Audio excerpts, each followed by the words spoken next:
आज की वीडियो में हम बात करेंगे HVAC सिस्टम ट्रबल शूटिंग के ऊपर, जिसमें हमारा टॉपिक है कंडेंसर फॉल्ट्स। इस वीडियो में हम बात करेंगे कि कंडेंसर्स में किस किस तरह के फॉल्ट्स आते हैं, उन फॉल्ट्स के आने की वजह क्या है, और अगर कंडेंसर में कोई मसला आता है, कंडेंसर की वजह से HVAC के सिस्टम में प्रॉब्लम आ रही है और वो अच्छी तरह से ऑपरेट नहीं कर रहा, तो इस फॉल्ट को रेक्टिफाई करने का तरीका क्या है, इस फॉल्ट को कैसे दूर किया जा सकता है। HVAC सिस्टम्स के अंदर नॉर्मली दो तरह के कंडेंसर यूज़ होते हैं। एक एयर कूल कंडेंसर्स होते हैं और दूसरे वाटर कूल कंडेंसर्स होते हैं। ज़्यादातर एप्लीकेशन में हम जो देखते हैं वो एयर कूल कंडेंसर होते हैं, जिनके ऊपर पंखा लगा होता है और कंडेंसर के अंदर से हवा सर्कुलेट कर रही होती है। जबकि बाज़ दफ़ा कुछ प्रोसेस इंडस्ट्रीज़ के अंदर वाटर कूल कंडेंसर भी यूज़ होते हैं। तो मेनली कंडेंसर में जो इशू आता है वो यही होता है कि हाई साइड पे सिस्टम का हाई प्रेशर काफ़ी ज़्यादा आ रहा होता है। तो इस वीडियो में हम डिस्कस करेंगे सबसे पहले एयर कूल कंडेंसर्स के ऊपर, कि अगर एयर कूल कंडेंसर है और आपके सिस्टम का हाई प्रेशर ज़्यादा आ रहा है तो उसकी क्या वजूहत हैं और इस प्रॉब्लम को रिजॉल्व कैसे करना है। दूसरे नंबर पे हम बात करेंगे वाटर कूल कंडेंसर के प्रॉब्लम के ऊपर, कि अगर वाटर कूल कंडेंसर है और सिस्टम का प्रेशर हाई आ रहा है तो इसको कैसे रिजॉल्व करना है। तो सबसे पहले हम स्टार्ट करते हैं अपने पहले पॉइंट से, कि आपके सिस्टम का हाई प्रेशर ज़्यादा आ रहा है तो उसकी क्या क्या वजूहत हो सकती हैं, उसमें पॉसिबल कॉजेज़ क्या क्या हैं, और जो मसला आएगा उसके अगेंस्ट आप जब उस प्रॉब्लम को पकड़ लेते हैं तो उसको ख़त्म करने के लिए आपको क्या करना होगा। तो सबसे पहले बात शुरू करते हैं। जो मेन एक मसला आता है जब आपका सिस्टम ऑलरेडी इंस्टॉल्ड है काफ़ी टाइम से और उसके ऊपर आपके जो गेजेस हैं वो बता रही हैं कि इसमें प्रेशर ज़्यादा आ रहे हैं, तो सबसे पहले आप चेक करें कि जो कंडेंसर की सरफेस है वो गंदी तो नहीं हो गई। मतलब टाइम गुजरने के साथ साथ उसके ऊपर मिट्टी जमना शुरू हो जाती है, बारिश होती है, मिट्टी जमती रहती है। या अगर आपका आउटडोर ऐसी जगह पे लगा हुआ है जहाँ पे कोई ऑयल या ग्रीसिंग की कोई काम हो रहा है तो उसके ऊपर उसकी वजह से भी मिट्टी जमना शुरू हो जाती है और आपकी कंडेंसर की जो सरफेस है वो ब्लॉक हो जाती है। तो इस केस में आप करेंगे ये कि अपने कंडेंसर को साफ़ करेंगे। आप ब्लोअर से भी कंडेंसर को साफ़ कर सकते हैं या फिर आप उसको पानी से साफ़ कर सकते हैं। तो आप मेक श्योर करें कि आपका जो कंडेंसर है उसको आपने अच्छी तरह साफ़ कर दिया है। जब आप अपने कंडेंसर को अच्छी तरह साफ़ कर लेंगे तो आपके कंडेंसिंग प्रेशर जो हैं वो अपने जो आइडियल लेवल है उसके ऊपर आ जाएंगे।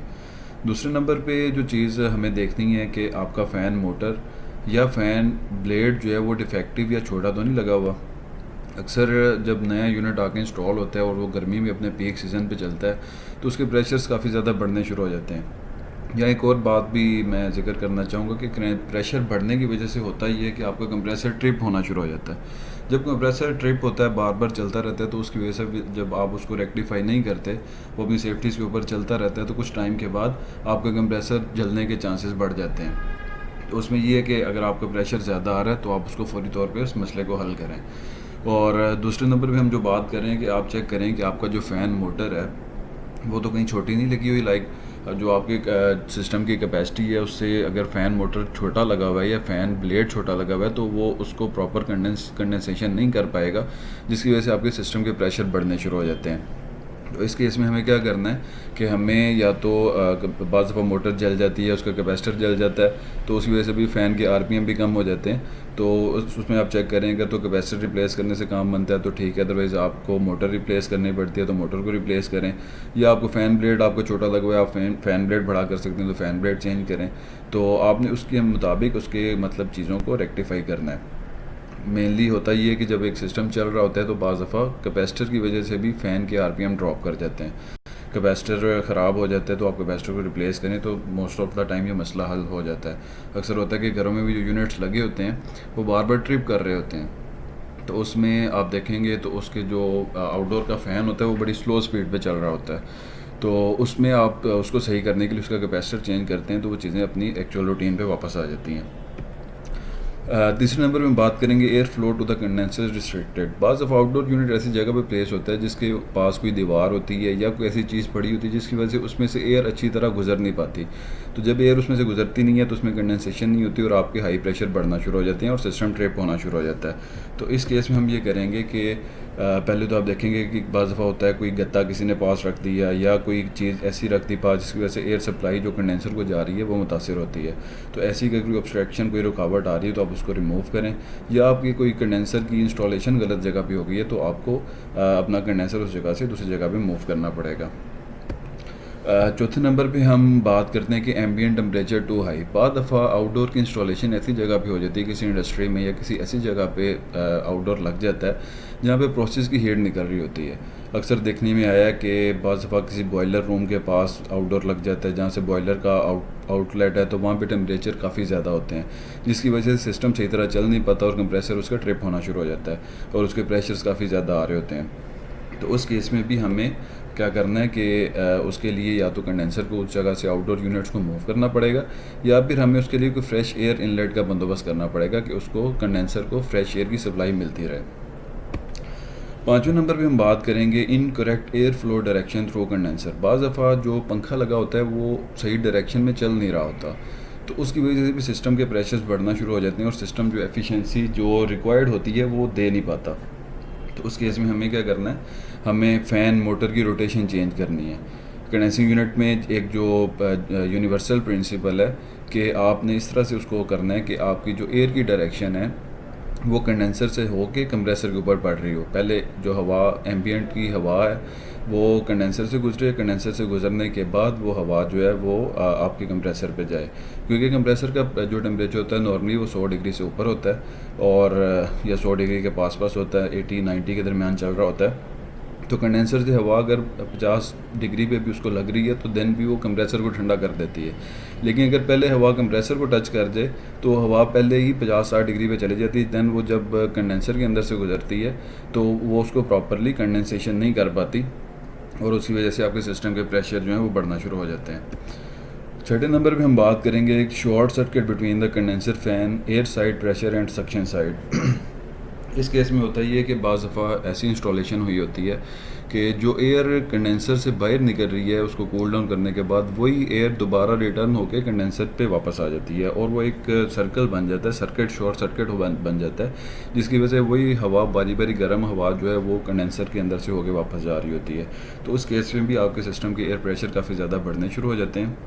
इस केस में हमें क्या करना है, हमें आपको एक डक्ट लगानी पड़ेगी। पॉसिबली अगर बेहतर यही है कि आप उसको आउट साइड पे जहाँ से आपकी हवा बाहर निकल रही है उसके आगे एक डक्ट लगा दें कि जो कंडेंसर से हवा होकर पंखा उसको बाहर फेंक रहा है वो हवा थोड़ी फासले पे जाके निकल जाए ताकि वो दोबारा रिटर्न होकर गर्म हवा कंडेंसर को वापस ना लग सके। सातवां पॉइंट जो है उसमें बाज़ दफ़ा ऐसा होता है कि आप देखते हैं कि बाकी सारी चीज़ें ठीक काम कर रही हैं लेकिन फिर भी जो प्रेशर्स हैं सिस्टम के वो एबनॉर्मली चल रहे हैं और काफ़ी ज़्यादा आ रहे हैं।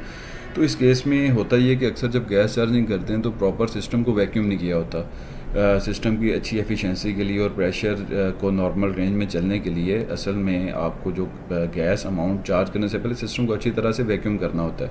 अगर किसी वजह से सिस्टम अच्छी तरह वैक्यूम नहीं हुआ तो उस वजह से भी आपके सिस्टम के प्रेशर बढ़ना शुरू हो जाते हैं। अगर सिस्टम वैक्यूम नहीं है तो उसमें डेफिनेटली उसके अंदर एयर रह जाएगी या फिर कोई नाइट्रोजन या दूसरी गैसेज जो हैं वो उसमें रह जाएंगी और आपने उसी तरह उसमें गैस चार्ज कर दी तो वो सिस्टम अच्छी तरह चल नहीं पाता और उस केस में भी देखा गया कि सिस्टम के प्रेशर काफ़ी ज़्यादा बढ़ने शुरू हो जाते हैं।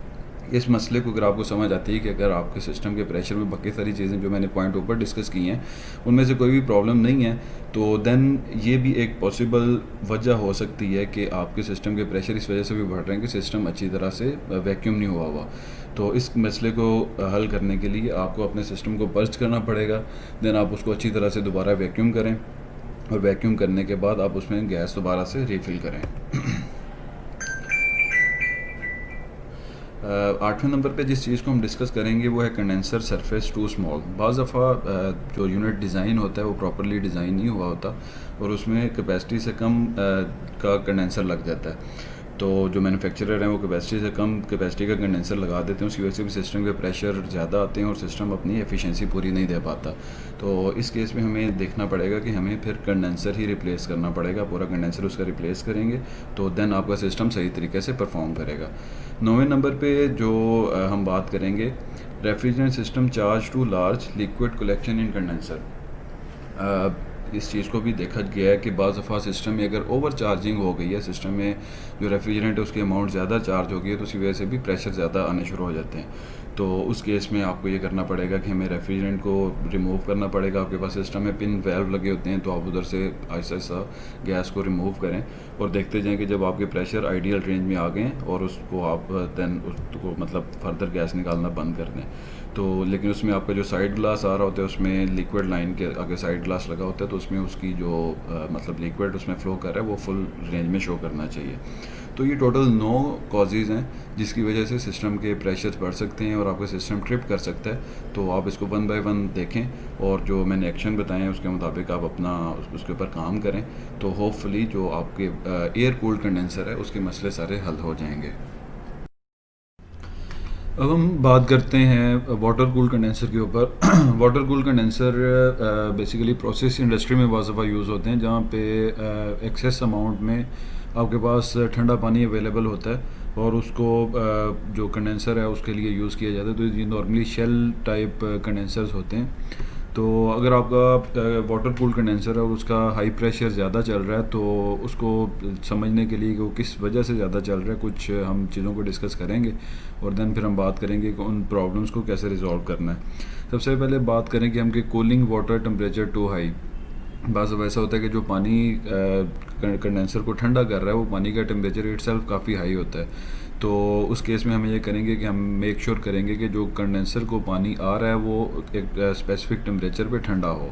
जो रिक्वायरमेंट है कंडेंसर की उसके मुताबिक पानी का टेम्परेचर होना चाहिए। दूसरे नंबर पे हम बात करते हैं, बाज़ दफ़ा ऐसा होता है कि पीछे से जो पानी आ रहा है उसकी क्वांटिटी बड़ी कम हो जाती है और जो रिक्वायरमेंट होती है कंडेंसर की कि एक सर्टन फ्लो रेट होता है कि इतना फ्लो रेट होगा तो उसमें कंडेंसेशन प्रॉपर होगी। तो होता ये कि आपको पानी की पीछे कंडेंसर को क्वांटिटी पूरी नहीं मिलती जिसकी वजह से कंडेंसर के प्रेशर बढ़ने शुरू हो जाते हैं। तो इस केस में हल ये कि वाटर की क्वांटिटी को इंक्रीज़ किया जाए और ऑटोमेटिक वाटर वेव लगा दिया जाए। जब से पानी कम हो तो पीछे कोई मोटर या पंप ऑन हो जाए जो उसकी जो जितना भी पानी की क्वांटिटी अगर कम हो रही है तो उसको वो पूरा करता जाए।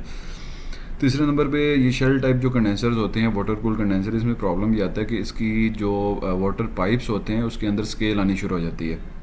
पानी आपको पता है जहाँ कहीं भी खड़ा रहेगा बस वो बॉयलर में उन चीज़ों में भी उसके अंदर स्केल आ जाती है जिसकी वजह से जो कंडेंसर है वो उसमें प्रॉपर कंडेंसेशन हीट ट्रांसफ़र नहीं हो पाती और उसमें प्रेशर उसके बढ़ने शुरू हो जाते हैं सिस्टम के। तो इस केस में हमें करना ये होगा कि हम कंडेंसर की जो ट्यूब्स हैं उनको साफ़ करना होगा। इसके लिए डिफरेंट केमिकल भी अवेलेबल हैं, उससे भी इसकी जो ट्यूब्स हैं उनको साफ़ किया जा सकता है, या डी एसिडिफिकेशन का एक प्रोसेस होता है उसकी वजह से उससे भी कंडेंसर की जो पाइप्स हैं उनको साफ़ किया जा सकता है। चौथे नंबर पे जो वजह है जिसकी वजह से कंडेंसर का प्रेशर बढ़ जाता है या हाई प्रेशर सिस्टम का बढ़ता है वो है कूलिंग वाटर पंप डिफेक्टिव और स्टॉप। आपको जो कूलिंग वाटर का पंप लगा हुआ है वो बाज़ दफ़ा काम करना छोड़ देता है और उसमें कंडेंसर में पानी की सर्कुलेशन रुक जाती है जिसकी वजह से प्रेशर बढ़ जाते हैं। तो इस केस में डेफिनेटली हमें जो करना होगा हम एक इन्वेस्टिगेशन करेंगे कि पानी किस वजह से रुक गया है। या तो ये भी मसला हो सकता है कि पीछे जो पानी का सोर्स है उधर से पानी प्रॉपर आ ना रहा हो, ये भी वजह हो सकती है। या दूसरे नंबर पे हम पंप को चेक करेंगे कि पंप में कोई फॉल्ट तो नहीं आ गया या पंप ने काम करना तो नहीं छोड़ दिया, तो उसमें उसको रिप्लेस करेंगे या उस प्रॉब्लम को रिजॉल्व करेंगे। उसको जो आपका पंप है उसको हम रिपेयरिंग करेंगे। पाँचवें नंबर पे जिस वजह से कंडेंसर का प्रेशर बढ़ सकता है वो है वही जो हमने पिछली स्लाइड में भी डिस्कस किया कि बाज़ दफ़ा जब रेफ्रिजरेंट अमाउंट चार्ज करते हैं तो उसमें एयर या अदर कंडेंसेबल गैसेस जो हैं वो शामिल हो जाती हैं या सिस्टम की वैक्यूमिंग अच्छी तरह नहीं होती, तो उसकी वजह से भी सिस्टम के प्रेशर ज़्यादा बढ़ने शुरू हो जाते हैं। तो इस केस में हम ये करेंगे कि हमें सिस्टम को पर्च करना पड़ेगा और गैस को रिफ़िल करना पड़ेगा। ये टॉपिक हम पिछली स्लाइड में भी डिटेल में डिस्कस कर चुके हैं। तो ये कॉमन फॉल्ट है जो कि दोनों वाटर कूल्ड और एयर कूल्ड कंडेंसर में आ सकता है। छठे नंबर पे वही बात अगेन हम जो लास्ट स्लाइड में हमने बात की कि कंडेंसर की अगर सरफेस स्मॉल है, जो हीट ट्रांसफ़र एरिया अगर वो छोटा है तो उसकी वजह से भी प्रॉपर कंडेंसेशन नहीं होती और इस केस में भी आपके जो प्रेशर्स हैं वो सिस्टम के काफ़ी बढ़ जाते हैं। तो इस केस में भी अगर ये बेसिकली डिज़ाइनिंग का फॉल्ट होता है तो इसमें भी आपको कंडेंसर फिर बड़े साइज़ के कंडेंसर से रिप्लेस करना पड़ता है। सातवीं और आखिरी बात जो हम वाटर कूल कंडेंसर के हाई प्रेशर के ऊपर डिस्कस करेंगे वो यही है कि रेफ्रिजरेंट सिस्टम अमाउंट अगर बहुत ज़्यादा अमाउंट में गैस चार्जिंग कर दी है सिस्टम के अंदर तो उसकी वजह से भी कंडेंसर के हाई प्रेशर्स बढ़ जाते हैं।